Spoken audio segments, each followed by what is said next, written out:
Hi, my name is Tiana Sanchez, and I'm the author of the new best-selling book, The New C-Suite, Civil Leadership in Action.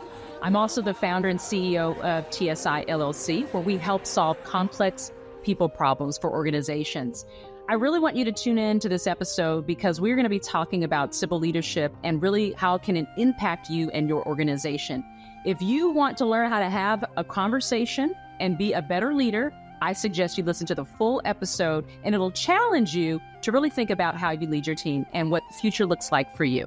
I hope to see you soon. And hello, fabulous person. Beate Gillette here. I am the host of the Business Growth Architect Show, and I want to welcome you to today's episode where we discuss how to navigate strategy and spirituality to achieve time and financial freedom. Truly successful people have learned how to master both: a clear intention and a strategy to execute that in a spiritual practice that will help them to stay in alignment and on purpose. Please enjoy the show and listen to what our guest today has to say about this very topic.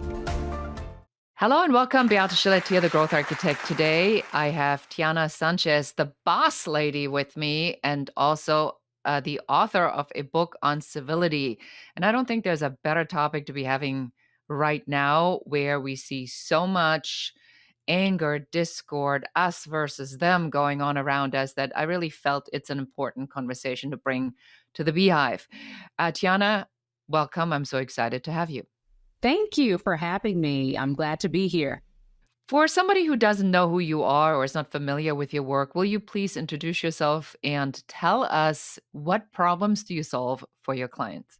Yes. So I am the boss lady. I call myself the boss lady, but we're an organization 13 years young who help organizations solve complex people problems, because where there are people, there are typically problems. So we provide an array of services, typically around solving not only problems, but talent development solutions. So that may come through leadership coaching. It might come through training and development, staff development, or assessments and evaluations. So at the end of the day, we want our organizations to thrive and the people within those organizations to thrive. I like that. And you are really hot and heavy on the topic of civility. Give us a little bit of a backstory. I'm sure you didn't wake up one day and says, oh my gosh, I have to write a book on civility, or I have to participate in a book on civility. Where did you first come up and say, somebody's got to do something about this? Well, interestingly, I was sitting in the audience at a conference several years ago. It was an annual conference for a group of human resource professionals, and I had a front row seat. I was with a colleague, and I was listening to the opening speaker. And this gentleman who worked for a company, he started sharing how they had really low turnover rate, like it was like single digits. And I remember that was unheard of. But what really caught my attention was he started to describe the work environment and the things that that organization did. And so he mentioned things like during the afternoon, the employees could leave their work and go surfing, like for an hour or 2 hours a day. And I was like, what is this? And then he went on to say that if you were a parent and you had a child, well, they had childcare facilities on site. And I was like, okay, you're really piquing my interest. And then you could bring your pets to work, which is really before bringing pets to work was very cool and the end thing. But people had spaces for their animals. And then the idea of philanthropy. So they weren't just saying, hey, choose a cause and we'll gladly support you in spirit and in heart. But no, they were saying, we're going to put some financial support. So they literally matched their employee. They said, hey, pick a cause that you want and we are going to support it. We're going to contribute and we're going to match dollars. And so the company that this gentleman worked at was Patagonia.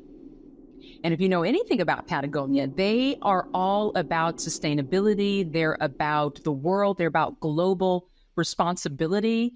And it just sent me down this rabbit hole of wanting to learn more about what this company is and why aren't more organizations like it. Yes, Patagonia. Who doesn't like that company? A B corporation. Do you mind just sharing with the audience sort of what is a B corporation so we have some foundation established?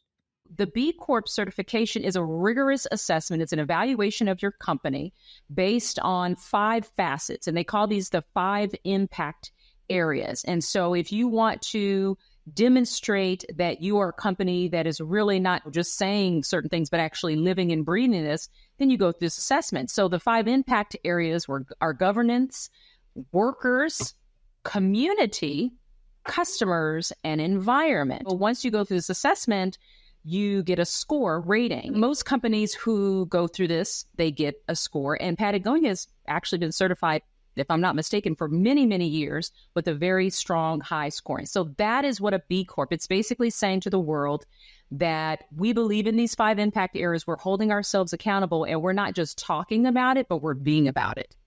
And so how do you get from sitting there being inspired by that to this idea of civility? I mean, needless to say, I don't think there's a more important conversation to be had at this very moment. But how did you get there and then say, I want to actually start this conversation?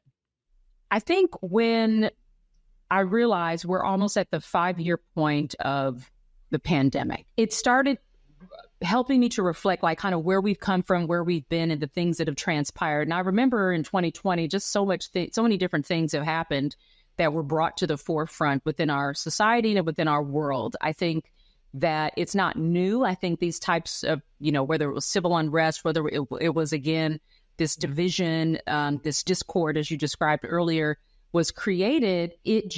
I wanted something great to come out of this horrendous kind of unsettling time that we had.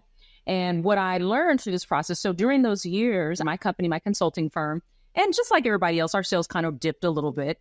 But I would say through like the middle of 2020 to 2023, we saw a 424% increase in our sales. And most of those were requesting services around diversity, equity, and inclusion, but also leadership coaching. So I had a lot of leadership coaching that I was doing. And so that was telling me that there's this thirstiness, there was this yearning for managers to be better, to learn, to do more.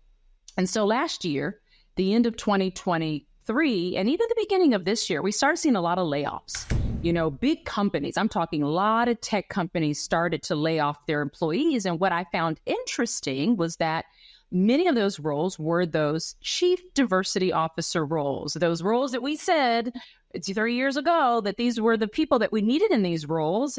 And then we started to say, well, no, I don't think they matter to us. At least that was the impression that I got.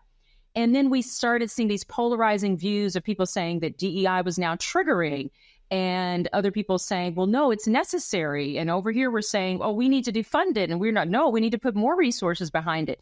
And it felt like it was the right time for me and others, I think in my line of work, to really speak out openly that we cannot let the progress that we've made in this area to diminish. And so that is really where this civil leadership was birthed from that book. And I've always wanted to write a business book. And I thought this is a great way to kind of set things off. Yeah, I really appreciate that path to getting there. Before COVID, I was keynoting women leadership, and I'm all over the place, as I'm sure you were too. And the minute we get out of it, it's like white men, hooray. And now we have to defend, the same thing again. And Roe versus Wade certainly did not help. And the language that's being used in the political arena certainly isn't helping. And suddenly when you say man, then women say, what about me? You say women, then men go like, what about me? You say black, then white says, what about me? Latinos or Latinas saying, nobody even talks about us. And then the Asian population comes and says, well, are we not even in the conversation?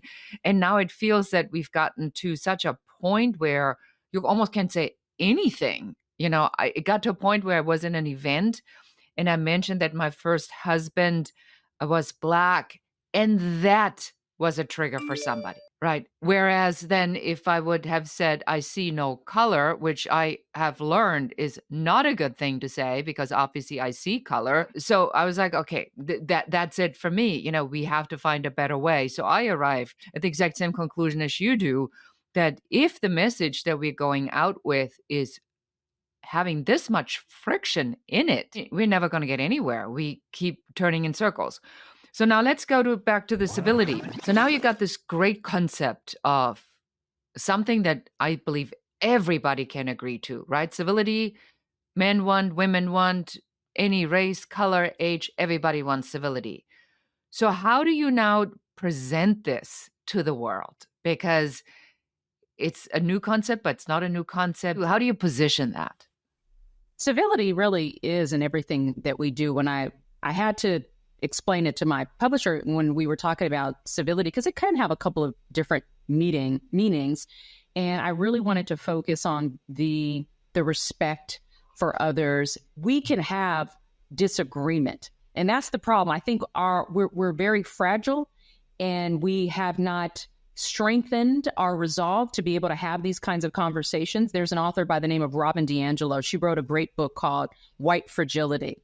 Mm-hmm. And in this book, I remember there's a specific line she talks about that certain individuals, she's speaking to people that look like her and are same gender, and says, we haven't developed racial stamina. And when she said that, those two words together it's just like a light bulb. It's like, there is a stamina that we haven't developed in our society around how to navigate a conversation or even a relationship with someone who disagrees with me, and or has a different perspective, who has a different background, who I don't have to be disrespectful. I don't have to shut you down, shut you out, cancel you, put my hand up in front of your face because you said something that is either triggering for me. If anything, that's a me issue if it's triggering for me, or something that I disagree with.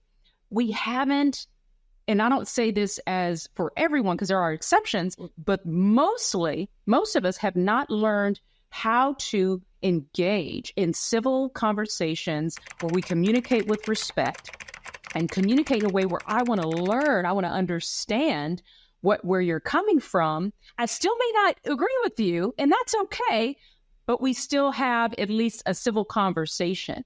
And it will affect our world. It affects us globally around this kind of civility. And kind of another notch of this civil leadership has to do with aligning. There's a definition we provide everybody in the book, which is basically that says civil leadership is about aligning community. It's about social responsibility and individual creativity, connecting our business principles with global initiatives and perspectives, because we have global leaders that disagree. And then how do we protect our planet and our organizations, global organizations, where we can thrive without without making everything so divisive? And so it just kind of opened up the floodgates for us to put together what I believe to be a great book on these kinds of concepts. I think you explained that very beautifully just now, on how we don't even give it any power. We just say, look, we should be able to talk to each other. I mean, everybody has disagreements. The world is full of disagreements. It's what we do when that happens that makes us civil or human. So Tiana, what you just said was very powerful about having conversations that have a disagreement where I know that this other person has a different opinion. Do you believe that people have conversations now to convince other people that the art of a conversation or the art of the debate or the art of exchanging information, has that gotten lost in all this media manipulation, the big tech companies with, I say something and then if I get likes, I think we're being trained psychologically to go where we are liked, and then we believe that that's the only way we go. So I want to hear what you have found in your work in there, because I think there's a lot of gold in there. That's a really good point. I do think we are a like hungry. We seek after the approval of others. We seek after the acknowledgement of others. I think in our world, in our society, we absolutely see that. I think that we tend to gravitate toward those that believe the same things that we believe. And again, those that don't, we shut them out. We categorize them. We put a label on them. We put them in a box. And when we talk about social media, I mean, you think of people feel free to kind of share certain things on that platform that they wouldn't necessarily in real life. I remember a situation, I had a disagreement with an individual about vaccination. I remember we were going back and forth on social media. And I remember at one point I stopped and I said, you know what, I'd love to have a conversation with you. Why don't you give me a call?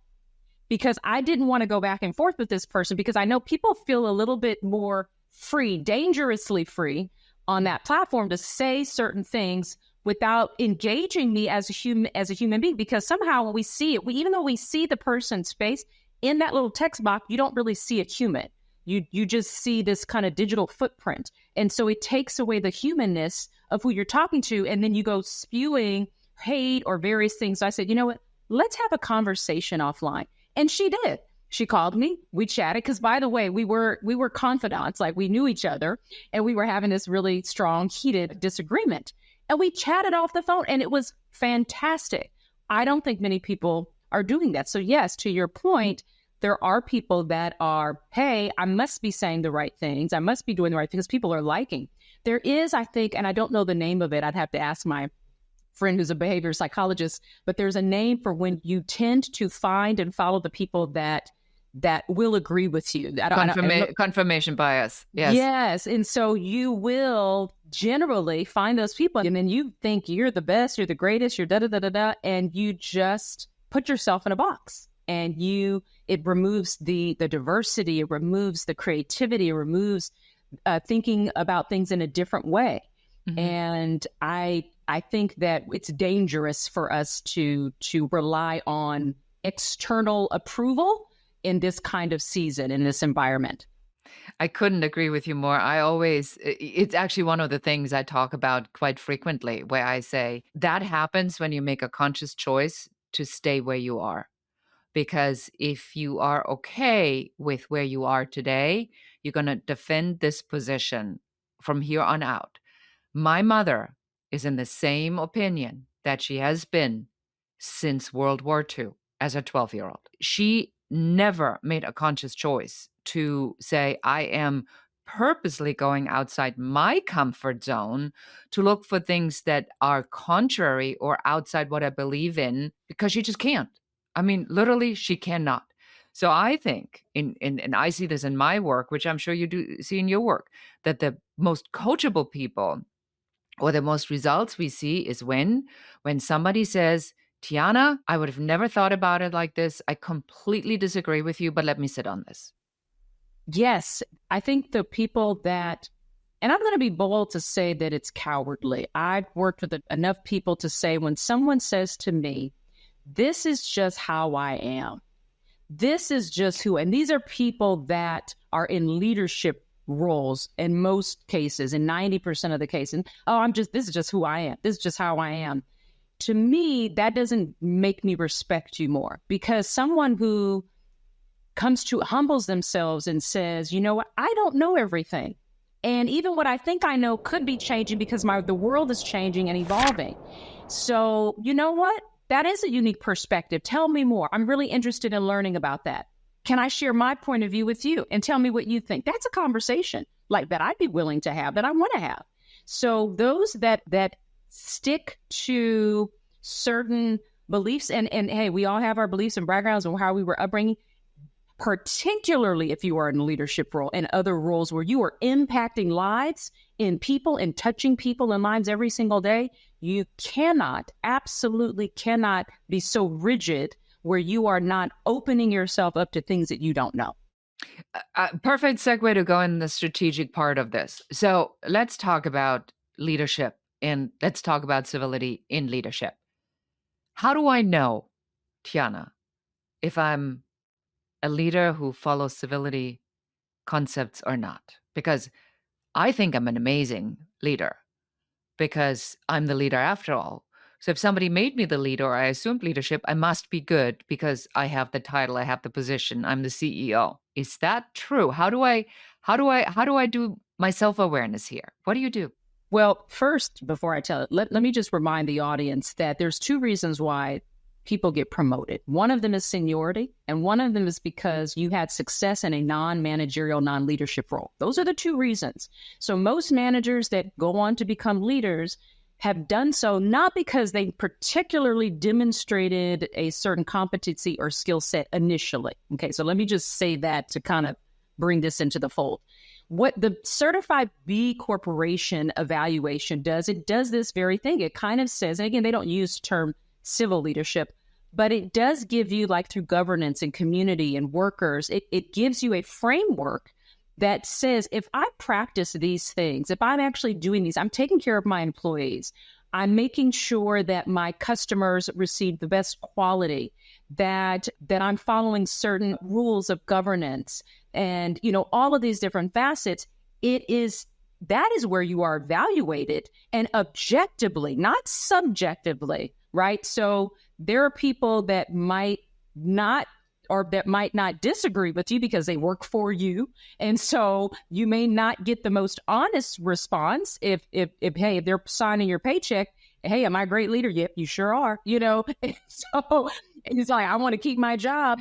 And so they may not give you the most honest response, whereas you have an objective person coming in and say, hey, let me peek underneath the hood and let me really see what's going on. Let me talk to your employees anonymously. Let me ask these questions. Let me look, how much have you donated and contributed? What kind of sustainability products are you using? And all these other things. So that kind of ties into it. Now, it is a rigorous process. And so I know everybody may not be saying, hey, I'm not ready to go through B Corp. So what we are actually doing, we're in the process of designing kind of this intermediary evaluation for civil leaders that will go through a series of kind of pre-B impact questions to kind of see if you're on the right path, if you're on target to meeting some of these things. So there's a series of questions, little plug in the book, that we kind of give our reader that goes through some of these things to help evaluate what that looks like. And that is not just for large corporations. That's also if I'm a business owner and I am really thinking about building a culture and building a team, just to make sure that this works both ways. Absolutely. It's a great place to start. Even if you're the only employee in your organization, I think it would behoove you to start looking at, this is what I can expect in the future. This is what I aspire to be. So absolutely. So for somebody now that has started there, if I'm in a leadership position, is there anything that I can do as a person? Our listeners might be asking themselves, how do I evaluate myself? Short from coming to a consultant like you and say, help me figure this out. But is there a litmus test you're suggesting on the number of conversations where you hang up, or when you are constantly in an argument? Is there anything that I can look at myself to see where am I, as an awareness test of some sort? Great question. Again, the litmus test is part of the external evaluation that we're developing to go with. It's like a more formal. In the book, we give some tips and some questions, some exploratory questions that you can ask yourself in the book. I think there's like 15 of them. What can we do to help us really, again, whether it's governance and employees, workers, things of that nature. And for civil leadership, it's three facets. It's collective social responsibility. It's community first, which talks about, are you focusing outwardly on how you are impacting the community? Like not only your products and services, how your employees, what are you doing to give back?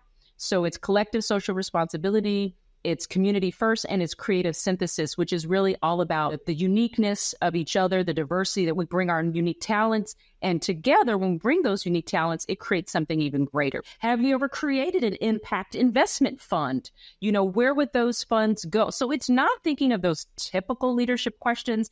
What are the 7 characteristics of a great leader? How do I communicate effectively? Which is important. This is a level up. This is more of I'm thinking of the planet. I'm thinking of a global impact. I'm thinking of something and someone beyond myself. So those are some of the questions you can begin to explore. And I think you'll see that there's room for growth in those areas. I like the idea to say that it's almost like you go to 30,000 feet first. In my world as a growth architect, that's where we start. Unless we know what we're building, we don't have a strategy. We have to know where we're going.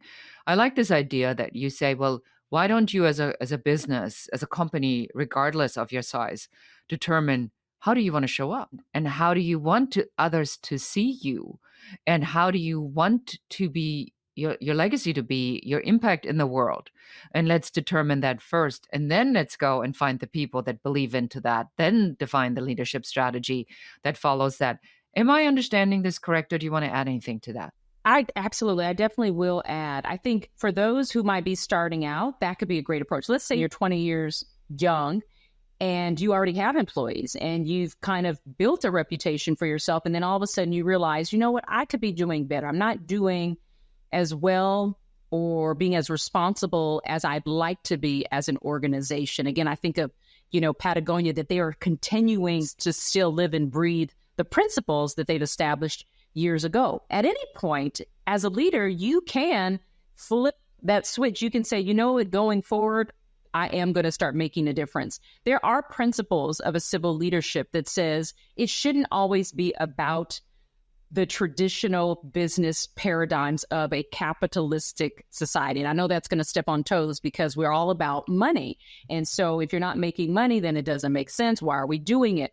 What civil leadership principle says is that we have to envision new possibilities for the long term, not for the short term. We've seen companies that prioritize short, quick fixes and prioritize shareholders' capitalism.